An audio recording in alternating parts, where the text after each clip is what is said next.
Hello and welcome back to the Prepared Mind channel. I'm John, your host, and it is another edition of Good Gad, It's Gear Time. Let's have some fun with this one.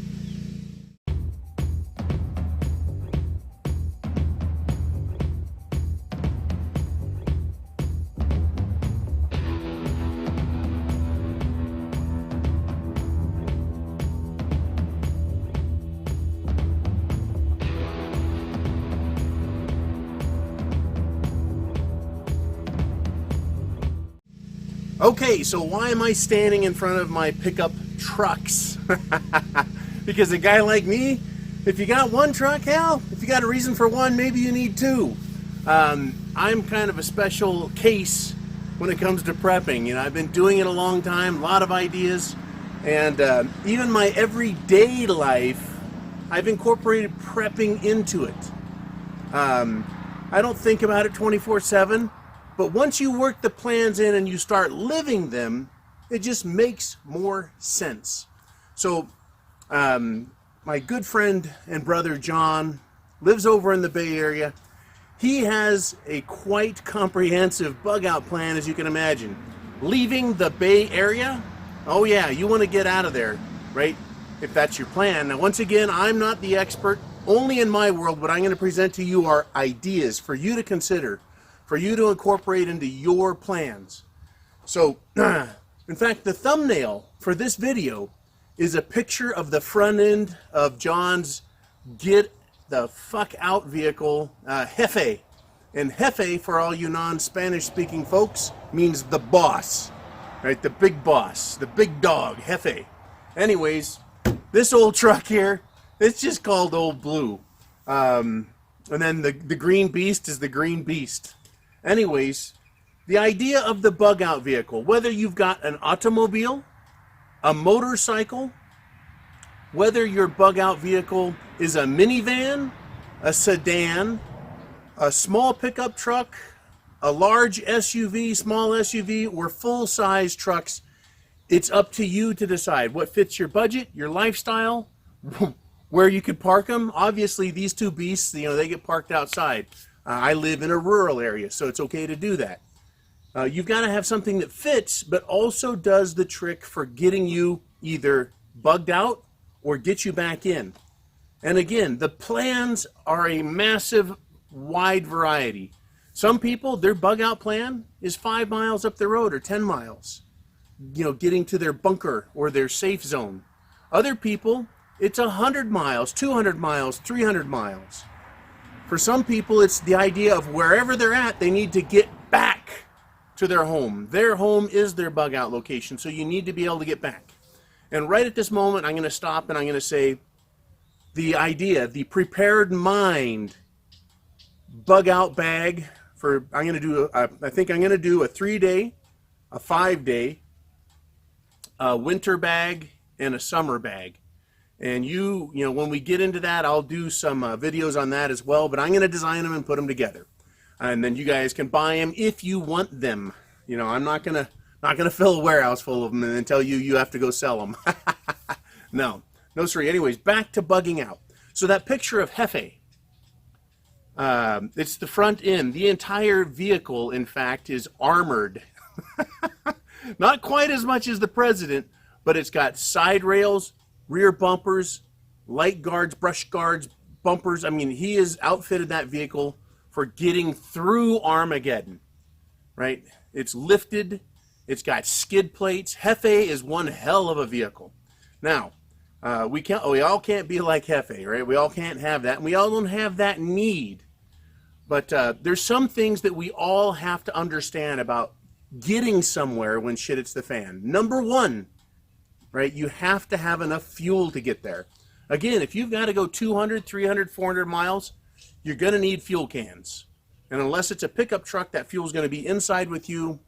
You need to make sure it's in good order and it's not going to leak everywhere. You're going to gag on fumes. But you got to have enough fuel. You cannot when shit hits the fan. Now, if you're leaving pre, that's another story. But if you're leaving during, you cannot count on filling stations for a couple of reasons. One, power out. 2, the fuel is sequestered, or the owner says, no, I'm not selling it. 3, right? Gas stations are burning. You can't count on anyone else. Just like everything else in Shit It's the Fan, you can't count on anyone else. So there's a couple of items here, right? It's getting there.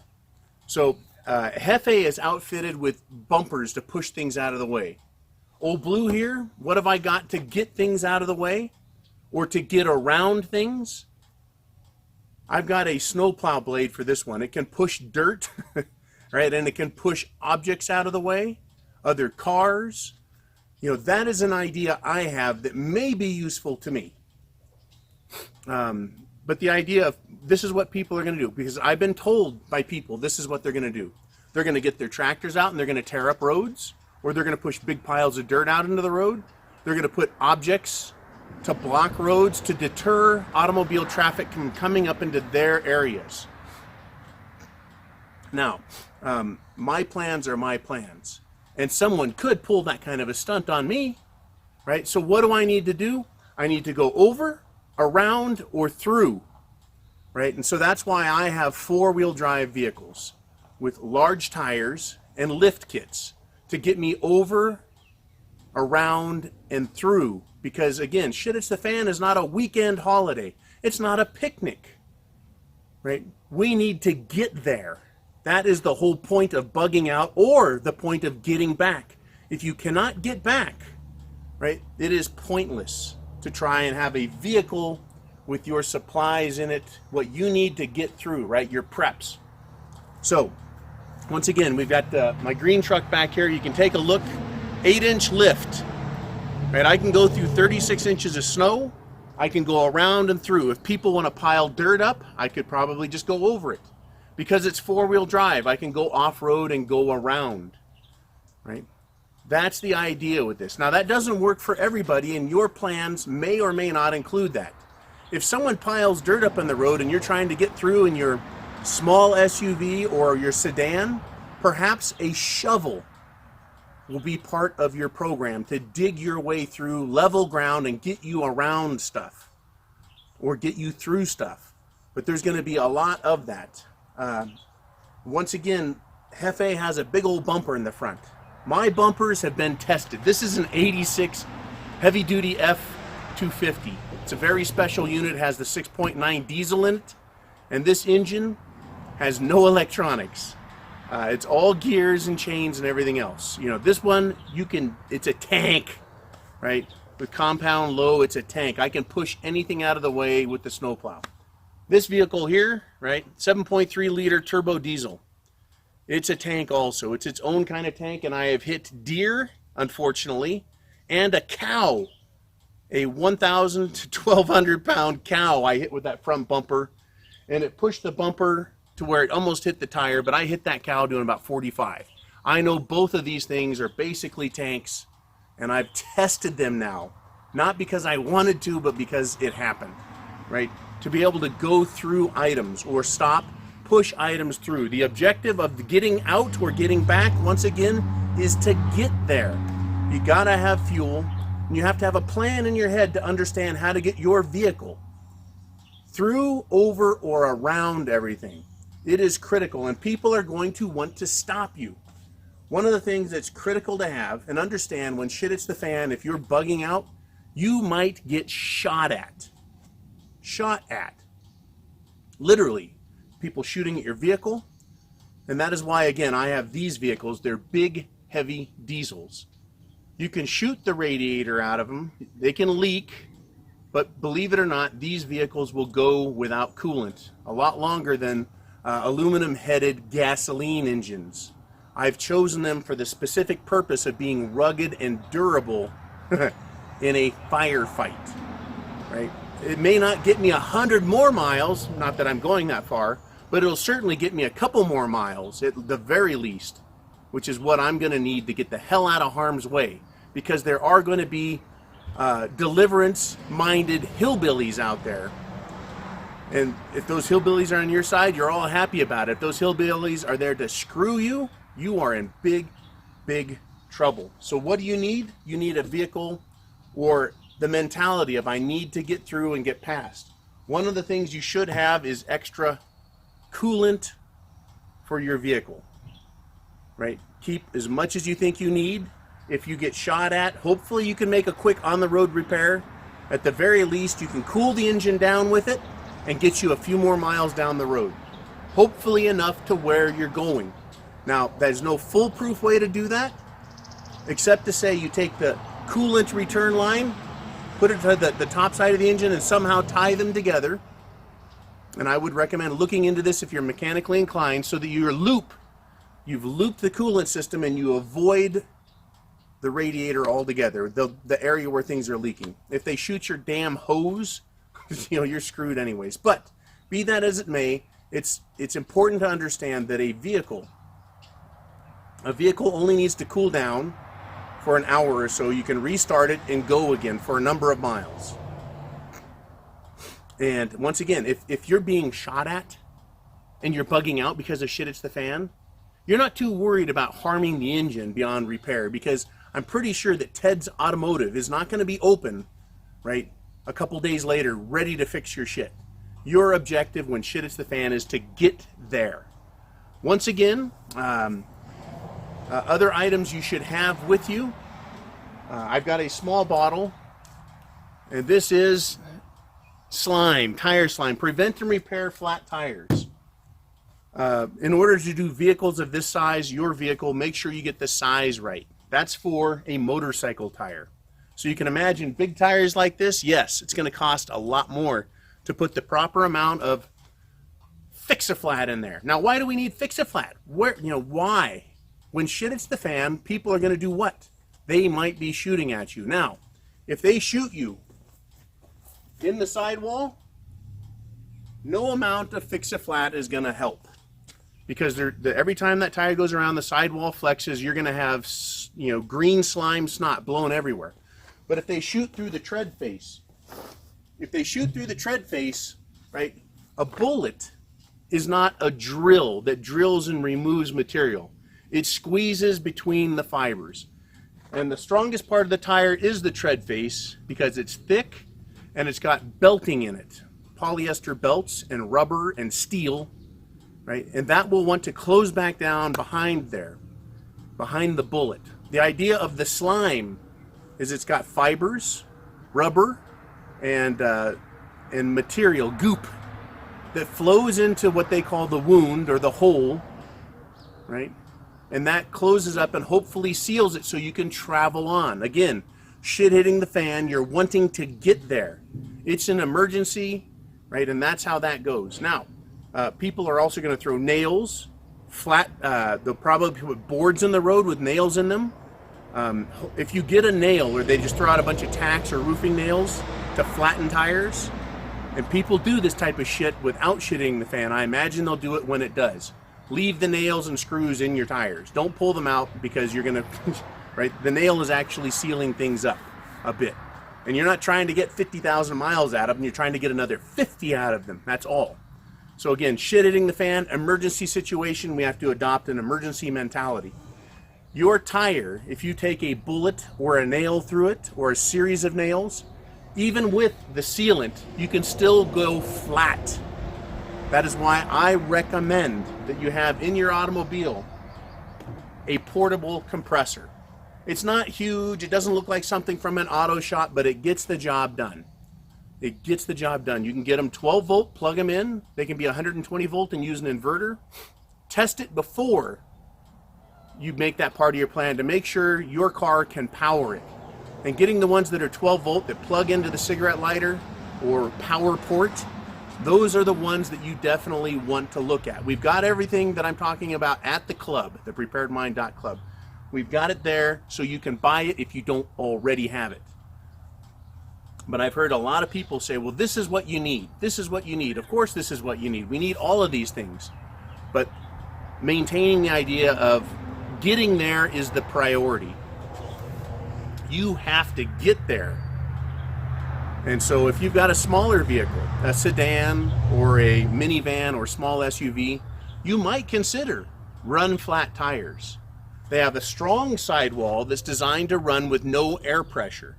Now, I can tell you from experience, they ride like shit, right? They don't handle the best. But again, if this is your bug out vehicle and you can handle that every day, You know, it's just the tire's not as squishy on the sidewall, so it doesn't absorb impacts as well, and they just ride a little rougher on the road. But if your idea is that's your bug out vehicle, getting run flat tires, I mean, it could be a lifesaver. Again, shit hitting the fan and bugging out is to save your life. The idea is to get there. It is to get there. So once again, you need these things. You need fix-a-flat, you know, tire wound repair. You're going to need an air compressor. I think that those are critical. Having a vehicle that is armored, if you can get it, in regard to or respect to being able to push things out of the way. If you've got one of these vehicles and you can attach a big bumper to it, you can put in front of it iron plates to stop bullets from hitting your radiator and hitting the engine, which could potentially stop you. Once again, there's going to be marauders out there, there's going to be assholes out there, and it's shit hitting the fan. Ideally, of course, we would all like to leave at least a day early knowing it's coming. But sometimes, right, the world throws us curveballs. We're not ready. Circumstances take precedent, and you might be behind the 8 ball. You just might be. So having everything ready and understanding, right? Kaz over at Fourth Dimension, he's into getting his vehicles, but getting a plate that you can attach to keep bullets out of your engine, to keep shotgun pellets out of there. That might be highly advisable, don't you think? Now, you know, getting there, that is bugging out. Getting there is getting back. You know, if you've got a family, if you've got a group that you're tending to, you need to make sure your vehicle is sized for that. This old beater right here, right? It's got a single cab on it. The big green machine is 4 doors. You know, I can put an awful lot of people in there. I can put a lot of equipment, preps in there. The reason I own 2 pickup trucks is I've got 2 8-foot beds, pickup beds, and they can be stacked full of whatever it is I think is needed, and then hook up whatever cargo trailers or other equipment needs to be pulled. That's why I've got the pickup trucks, because getting to where I need to get to and getting away from the problem areas is critical. And I do have a series of stages and ideas about where I need to be, where I can be, where I should be when shit hits the fan. You know, you need to have a good plan, and then you need to have equipment that fills in the gaps, that takes care of you. Once again, you know, bugging out is not about looking cool, but you can, I guess, if you want. It's not about anything other than getting there, and getting there in one piece if you can. Getting everyone there and bringing along as much as you can, because if you're bugging out, if that need has arisen, right, this is all life and death stuff. It's all life and death. I don't want to bring any ideas of weapons and defensive strategies and all that into this. It's just the vehicles. Start thinking about your vehicle that way. And what can you do to improve your odds of making it? What are your strategic weaknesses? Is it the distance? Is it the vehicle you have? Is it the people between you and there that's going to be the problem? Can you get around? Do you have alternate routes? These are all critical to think about when you come to bugging out, your bug out vehicle, what it offers. What I can tell you is the older the vehicle is, the thicker and harder the steel is going to be. In other words, shooting through the door of this 1986 is going to be harder to do than shooting through the door of that 2000. Shooting through the door of a 2019 truck or automobile, it's going to be much thinner yet. Right? High-powered rifle go right through there. This steel here will stop most handgun ammunition, and I know a lot of people are going to say, not my gun. Well, yeah, your gun too. I've shot numerous car doors with 44 Magnums, 357 Magnums, 45 ACP, 38 Specials, 9mm, and surprisingly, those bullets get stopped with older steel, right? Not through the glass, but through the steel. You know, they get stopped, and at the very least, I know some have gone through, if you want to do hot loads, right? And I've shot hot loads and had them stopped by steel. right? 45 especially, not designed to go through car doors, but stop, human flesh. That is important to understand. Shotgun slugs and shotgun buckshot will go right through a car door, even one as old as this. That is massive firepower, kinetic energy, and of course rifles as well. With 223 or 5.56 millimeter NATO rounds, they can get stopped by older steel sometimes, except for the green tip, which is kind of like armor piercing. It will go through these a lot better. Right? The Russian 308 shot out of the AKA and AKR variants, so much heavier round, and it'll go through car doors.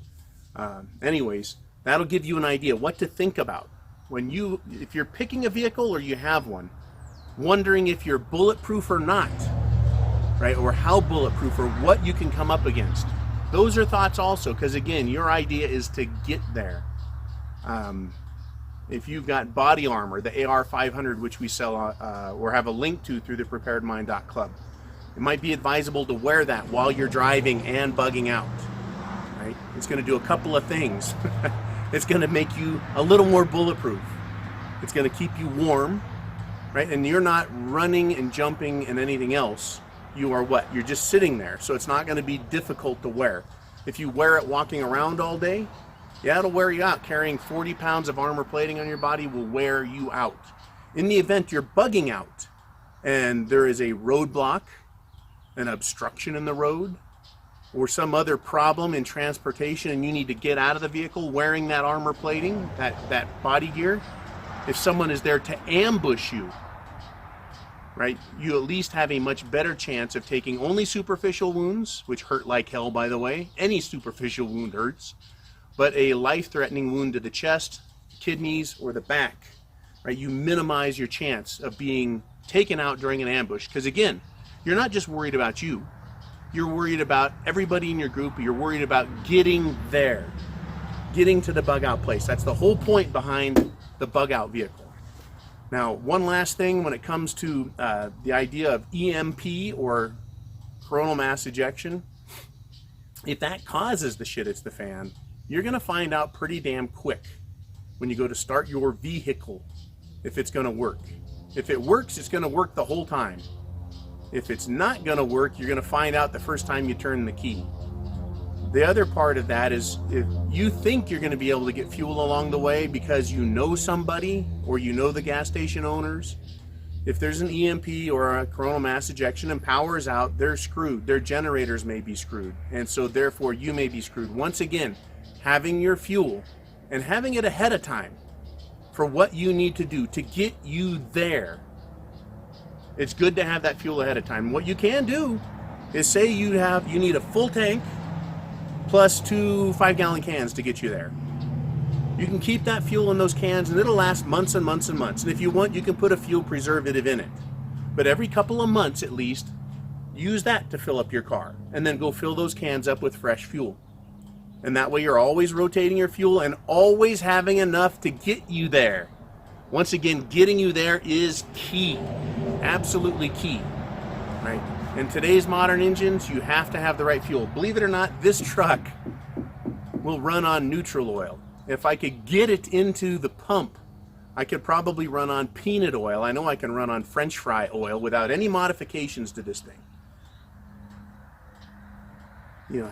But understanding your car or your vehicle, knowing where you're going, what it takes to get there, what the potential obstacles are, how to get around them, over them, or through them, how to minimize damage to your vehicle, how to make sure that if something happens, you can get through it as best as possible.